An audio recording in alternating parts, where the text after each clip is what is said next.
The Defenestrations of Prague were two incidents in the history of Bohemia. There have been more. The first occurred in 1419 and the second in 1618, although the term Defenestration of Prague more commonly refers to the later incident.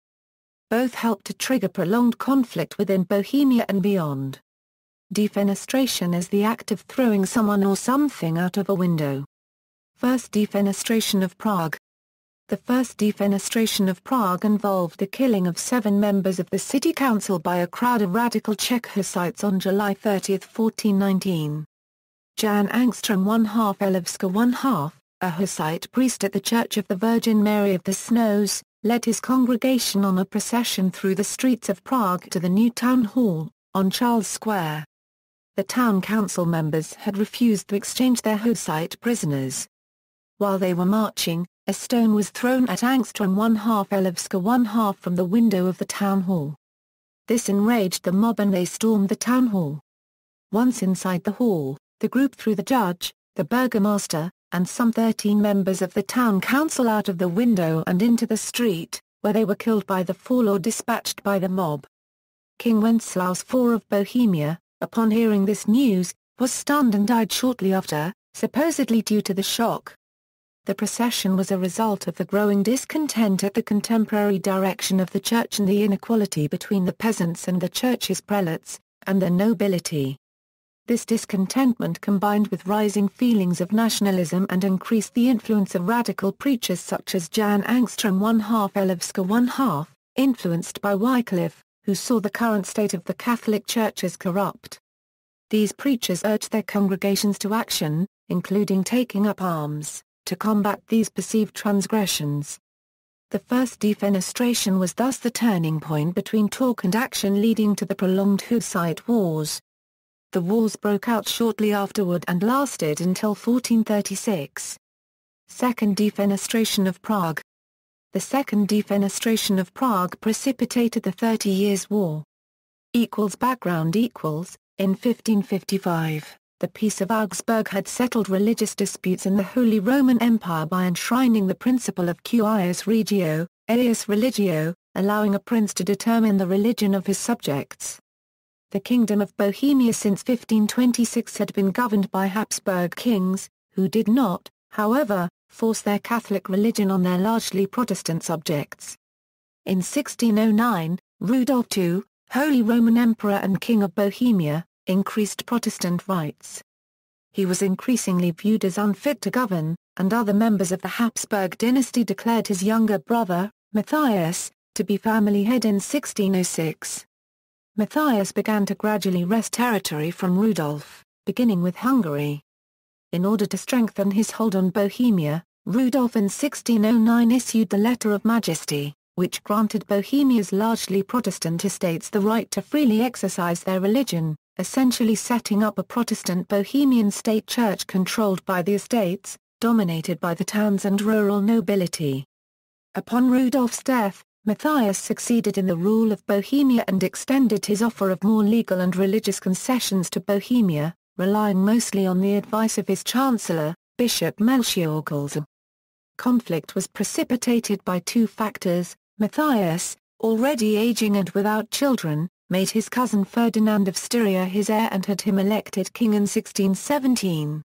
Ferdinand was a proponent of the Catholic Counter-Reformation and not likely to be well disposed to Protestantism or Bohemian freedoms. Bohemian Protestants opposed the royal government as they interpreted the Letter of Majesty to extend not only to the land controlled by the nobility or self-governing towns but also to the king's own lands.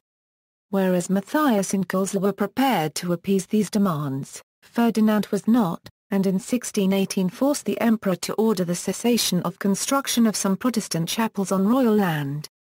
When the Bohemian estates protested against this order, Ferdinand had their assembly dissolved. The Defenestration on May 23, 1618, four Catholic lords regent, Count Czesław Borzita of Martinice, Count Wilhelm Slavita of Chlum, Adam II von Sternberg, and Matthew Leopold Popel Lobkowitz, arrived at the Bohemian Chancellery at 8:30 a.m. After preparing the meeting hall, members of the dissolved assembly of the three main Protestant estates gathered at 9 a.m., led by Count Thurn, who had been deprived of his post as Castellan of Karlstadt by the Emperor. The Protestant lord's agenda was to clarify whether or not the four regions present were responsible for persuading King Matthias to order the cessation of churches on royal land.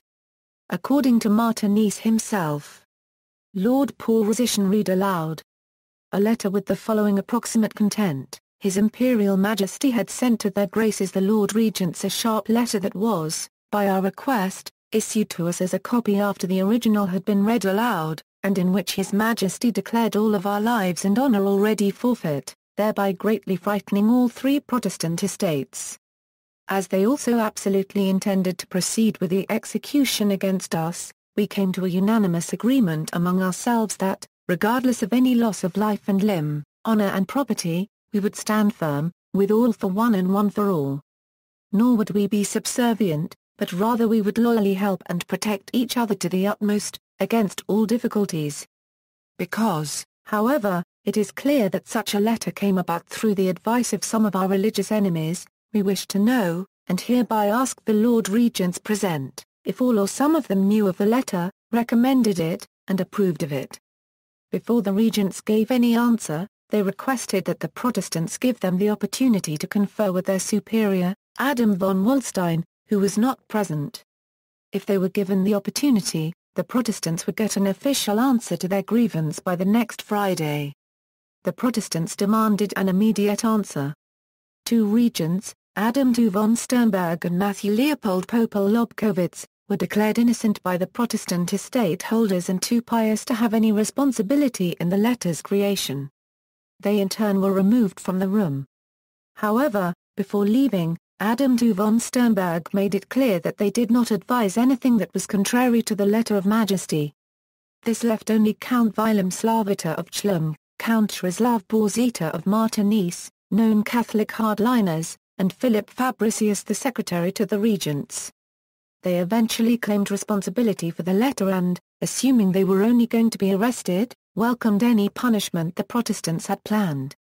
Count von Thurn turned to both Martinez and Slavita and said, "You are enemies of us and of our religion, have desired to deprive us of our letter of majesty, have horribly plagued your Protestant subjects, and have tried to force them to adopt your religion against their wills or have had them expelled for this reason." Then to the crowd of Protestants, he continued, "Were we to keep these men alive, then we would lose the letter of majesty and our religion. For there can be no justice to be gained from or by them." Soon after, the two regents were thrown out of the third-floor window along with the regent secretary, Philippus Fabricius, but survived after falling 70 feet. Catholics maintain the men were saved by angels or by the intercession of the Virgin Mary, who caught them. Later Protestant pamphleteers asserted that they survived due to falling onto a dung heap, a story unknown to contemporaries and probably coined in response to divine intervention claims. Philip Fabricius was later ennobled by the emperor and granted the title Baron von Hohenfels. Aftermath Immediately after the defenestration, the Protestant estates and Catholic Habsburgs started gathering allies for war. After the death of Matthias in 1619, Ferdinand II was elected Holy Roman Emperor. At the same time, the Bohemian estates deposed him as King of Bohemia and replaced him with Frederick V, Elector Palatine, a leading Calvinist and son-in-law of the Protestant James VI and I, King of Scotland, England and Ireland. Because they deposed a properly chosen king, the Protestants could not gather the international support they needed for war.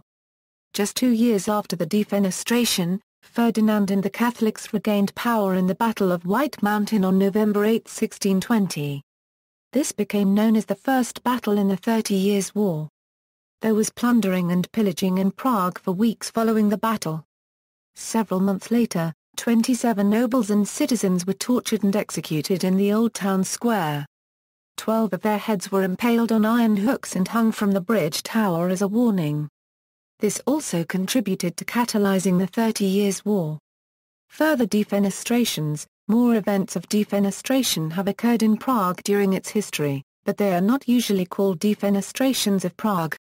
A defenestration happened on September 24, 1483, when a violent overthrow of the municipal governments of the old and new towns ended with throwing the old town portreeve and the bodies of 7 killed aldermen out of the windows of the respective town halls. Sometimes, the name the Third Defenestration of Prague is used, although it has no standard meaning. For example, it has been used to describe the death of Jan Masaryk, who was found below the bathroom window of the building of the Czechoslovak Ministry of Foreign Affairs on March 10, 1948. The official report listed the death as a suicide.